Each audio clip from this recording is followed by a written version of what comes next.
Hey everyone, thanks for watching. Today I just have a quick kind of low budget video just to get some information out there. And this information is on how to clean Cisco video endpoints and how to disinfect them in case you have some concerns about that. I'm going to jump right into it. There's a document that's been published a matter of hours ago from Cisco, and I wanted to get that in your hands and make you aware of some of the things to be aware of there. With that being said though, let's dive in and check it out. Okay, so here's the document from Cisco. It's called Guidelines on How to Clean or Disinfect Cisco Devices. It's probably worth mentioning that Cisco devices themselves are not meant to be, medical grade sterile devices per se. Most of the use cases are for office spaces, and they should be used as such. There are partners who build proper, medical grade enclosures. But hey, this is a an urgent time, so let's go with what we got here. A couple things to be aware of. Different surfaces have a little bit different cleaning requirements, or at least things to consider. From a general perspective, the Webex board, the DX80, the Touch 10 can be cleaned with a soft cloth and normal alcohol-based screen wipes. From a disinfectant perspective, you can actually use 70% isopropyl alcohol to clean. Soft cloth, and kind of go from there. Don't spray directly on it. Probably the biggest reason for this is it's more concentrated in that perspective, can cause a little discoloration, that type of thing. You also don't want to get stuff sprayed into speakers and microphones or that type of thing. You don't want to use any abrasive cleaners, stuff that's really aggressive. Likewise, from an aerosol or bleach perspective, these are just a little bit more harmful to the components.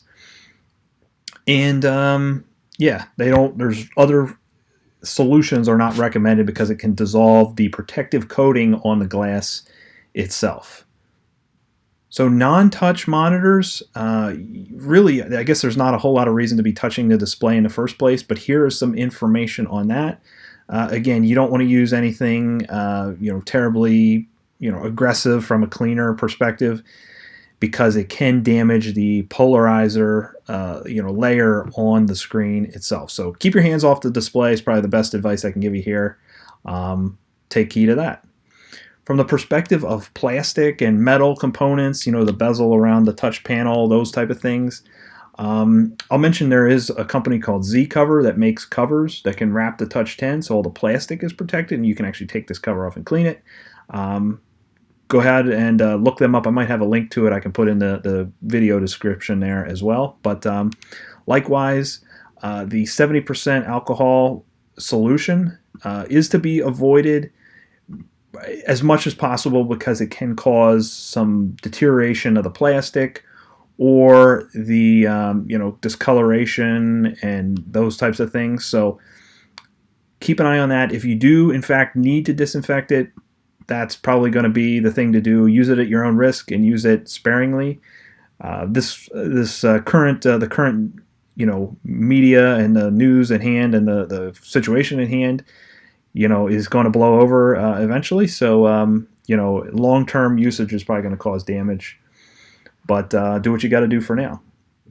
Cisco, of course, is saying they're not responsible for it because who knows what it is that you're going to use on these things. Last but not least, there's some basic guidance on the textiles and the fabrics that you can check out here as well.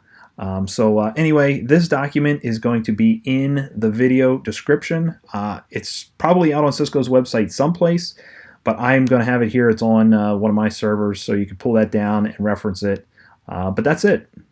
Hopefully that's been helpful. If you have questions, comments, other tips or tricks, leave them in the video comment section below. Don't forget the documents in the video description. And hey, stay healthy out there. Hope to see you guys sometime soon.